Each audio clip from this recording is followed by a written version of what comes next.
வாராகி தாயே போற்றி, அன்னை வாராகி தாயே போற்றி, அழகு வாராகி தாயே போற்றி. இன்னைக்கு செவ்வாய்க்கிழமை இரவு வழிபாடு பண்ணிட்டு இருக்கேன்.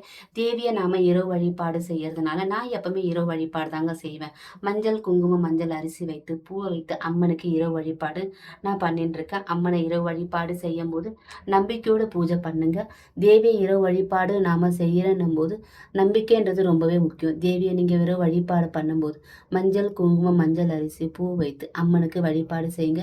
நெய் வைத்தியம் இல்லைன்னா கூட பரவாயில்ல, ஒரு கிளாஸ் தண்ணி வைத்து கொஞ்சமாக ஒரு அகல் விளக்கு ஏற்றி நீங்கள் அம்மனை வழிபாடு செய்யலாம். அம்மனுக்கு நாம் செய்ய வேண்டிய ஒரு பரிகாரம் ஒரு மந்திரம் அப்படின்னு பார்த்தீங்கன்னா, எப்பவுமே செவ்வாய்க்கிழமை அன்னைக்கு நீங்கள் இரவுல வழிபாடு செய்கிறவங்க குடும்பத்தோட அமர்ந்து என் கூட சேர்ந்து இந்த மந்திரத்தை தேவிக்கு நீங்கள் டெய்லி நீங்கள் இல்லாமல் வெறும் செவ்வாய்க்கிழமை மாத்திரம் இந்த மந்திரத்தை சொல்லணுங்க. ஒவ்வொரு நாளைக்கு ஒவ்வொரு மந்திரங்கள் இருக்குது வாராகி அம்மனுக்கு. இந்த செவ்வாய்க்கிழமைன்றதுனால இந்த மந்திரத்தை நான் உங்களுக்கு சொல்கிறேன். உங்களுக்கு எந்தெந்த நாளில் எந்த மாதிரி மந்திரம் வேணுன்றதை பற்றி நீங்கள் என்கிட்ட கேட்கலாம். இன்னைக்கு செவ்வாய்க்கிழமைன்றதுனால இந்த மந்திரத்தை நான் சொல்கிறேன். என் கூடயே சேர்ந்து இந்த மந்திரத்தை சொல்லுங்கள். இந்த மந்திரம் சொல்கிறதுனால என்ன பலன்கள்ன்றதை பற்றி நான் உங்களுக்கு சொல்கிறேங்க. இந்த மந்திரத்தை சொல்லும்போது குடும்பத்தோடு அம்மன் படம் முன்னாடி அமர்ந்து ஒரு அகல் விளக்கு ஏற்றி ஒரு கிளாஸ் தண்ணி வைத்து மஞ்சள் குங்குமம் பூவெல்லாம் வைத்து அம்மனுக்கு பூஜை பண்ணிடுங்க. பண்ண பிறகு இந்த மந்திரத்தை நீங்கள் வீட்டில் அமர்ந்து எல்லாரும் சொல்லுங்க.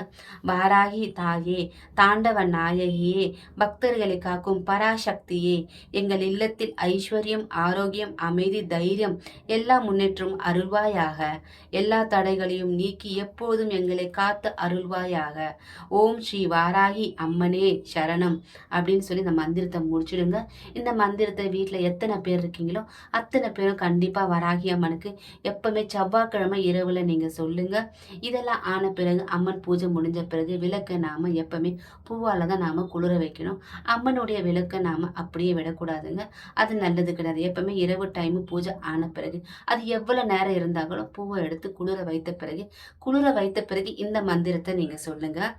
ஓம் வாராகி தேவிக்கு மங்களம் உண்டாகட்டும், தாண்டவ நாயகி அம்மனுக்கு மங்களம் உண்டாகட்டும், பக்தர்களை காக்கும் தாயாருக்கு மங்களம் உண்டாகட்டும்.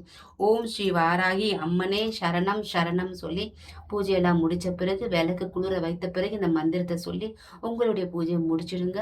இந்த மாதிரி தொடர்ந்து நீங்க செவ்வாய்க்கிழமை இரவுல இந்த மந்திரத்தை சொல்லுங்க.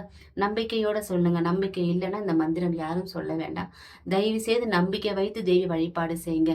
நம்பிக்கைன்னு வைக்கும் போது தேவி பல மடங்குல நமக்கு அற்புதம் செய்யறது நீங்க பார்ப்பீங்க. வராகி தேவினால இரவு தேவதை. வராகி தேவியை நம்பிக்கையோடு பூஜை செய்யுங்க. நமக்கு எந்த ஒரு கெட்ட தீங்கும் நம்ம கிட்ட வராது. வராகி தேவியை பூஜை பண்ண தொடங்கிட்டனாலே நமக்கு ஒரு நல்ல நேரம் தாங்க. வராகி தாயே சரணம் சரணம். ஓம் வாராகி தாயே போற்றி, அன்னை வாராகி தாயே போற்றி, அழகு வாராகி தாயே போற்றி.